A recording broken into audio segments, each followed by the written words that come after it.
बृहस्पति देवता की जय। गुरुवार व्रत करने से बृहस्पति देवता प्रसन्न होते हैं।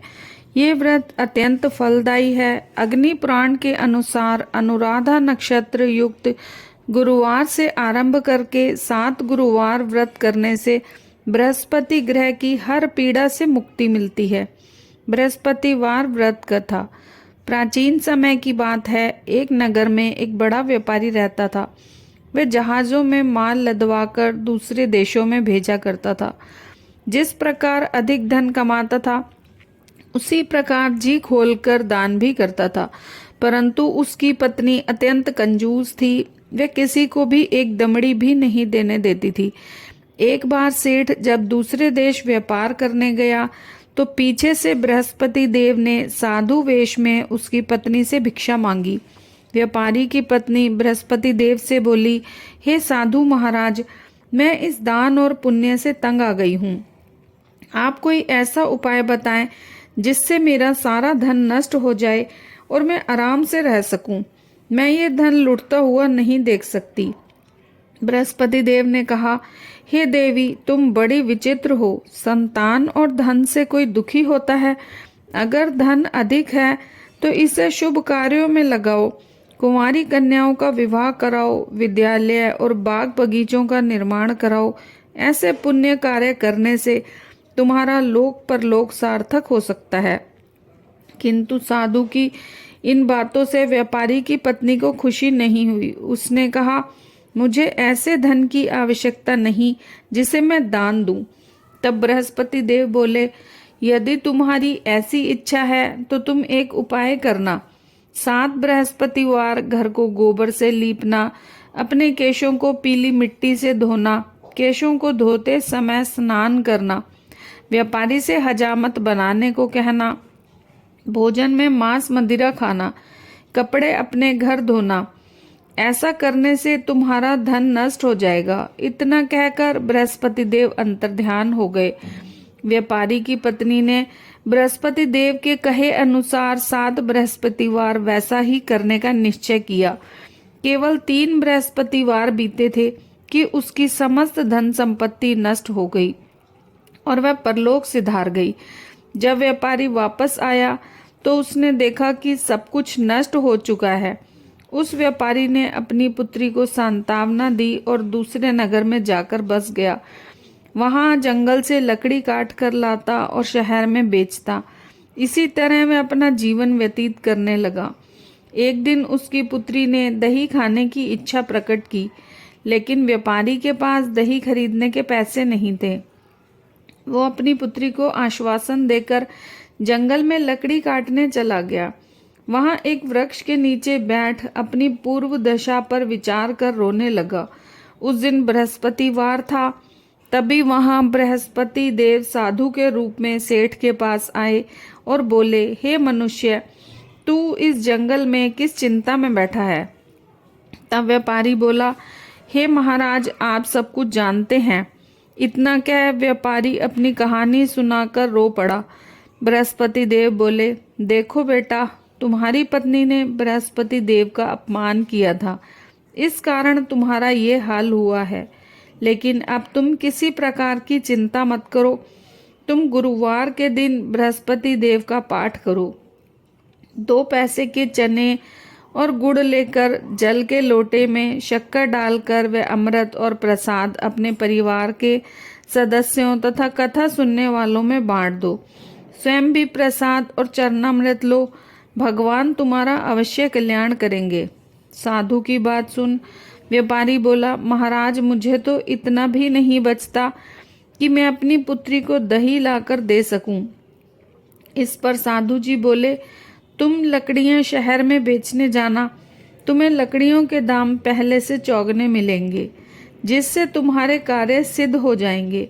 उसने लकड़ियां काटी और शहर में बेचने के लिए चल पड़ा। उसकी लकड़ियां अच्छे दामों में बिक गईं, जिससे उसने अपनी पुत्री के लिए दही लिया और गुरुवार की कथा हेतु गुड़ चना लेकर कथा की और प्रसाद बांटकर स्वयं भी खाया। उसी दिन से उसकी सभी कठिनाइयां दूर होने लगी।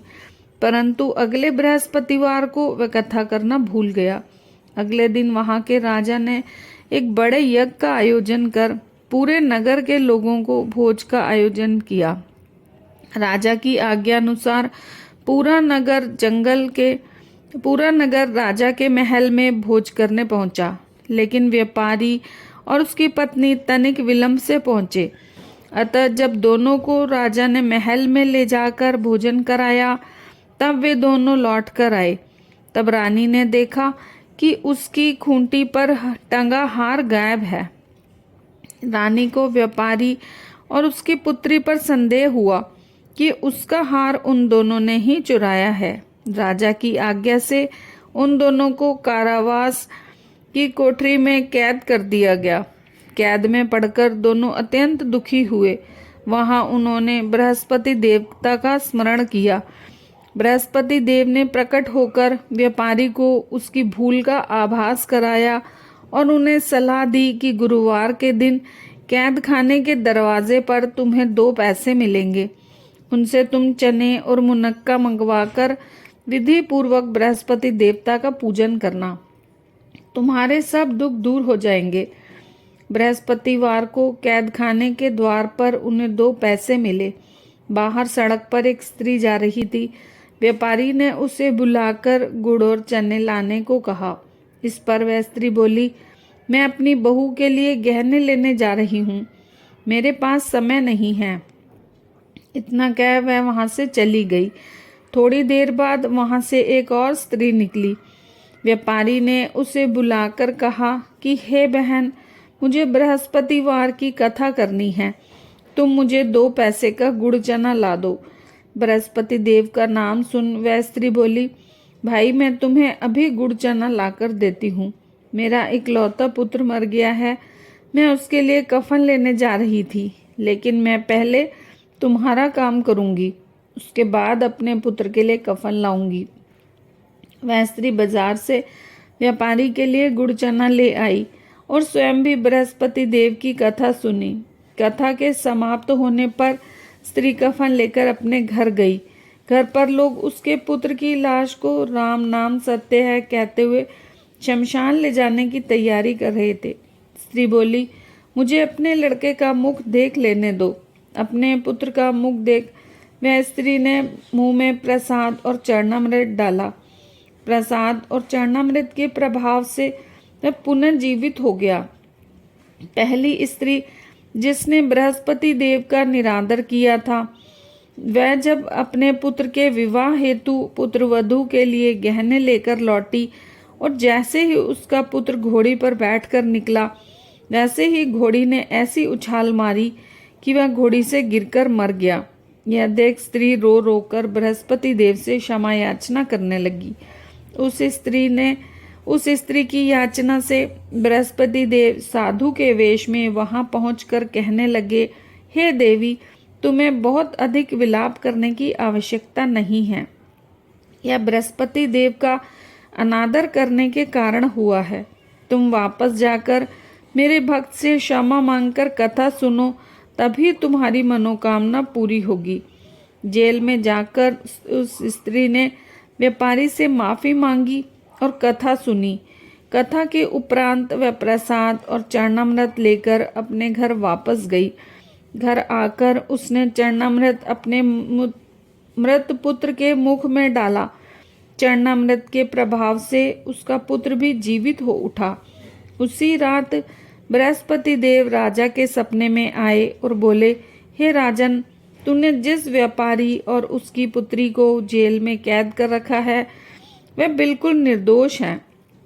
तुम्हारी रानी का हार वहीं खूंटी पर टंगा है। दिन निकला तो राजा रानी ने हार खूंटी पर लटका हुआ देखा। राजा ने उस व्यापारी और उसकी पुत्री को रिहा कर दिया और उन्हें आधा राज्य देकर उसकी पुत्री का विवाह उच्च कुल में करवाकर दहेज में हीरे जवाहरात दिए। जय बृहस्पति देव। ओम जय बृहस्पति देवा, स्वामी जय बृहस्पति देवा। छिन छिन भोग लगाऊं, कदली फल मेवा। ओम जय बृहस्पति देवा, तुम पूर्ण परमात्मा तुम अंतर्यामी, जगत पिता जगदीश्वर तुम सबके स्वामी। ओम जय बृहस्पति देवा, चरणामृत निज निर्मल, सब पातक हरता, सकल मनोरथ दायक, कृपा करो भरता। ओम जय बृहस्पति देवा, तन मन धन अर्पण कर, जो जन शरण पड़े, प्रभु प्रकट तब होकर, आकर द्वार खड़े। ओम जय बृहस्पति देवा, दीन दयाल दया निधि, भक्तन हितकारी, पाप दोष सब हरता, भव बंधन हारी। ओम जय बृहस्पति देवा, सकल मनोरथ दायक, सब संशय तारो, विषय विकार मिटाओ, संतन सुखकारी। ओम जय बृहस्पति देवा, जो कोई आरती तेरी प्रेम सहित गावे, ज्येष्ठानंद आनंद कर, सो निश्चय पावे। ओम जय बृहस्पति देवा। बृहस्पति देवता की जय।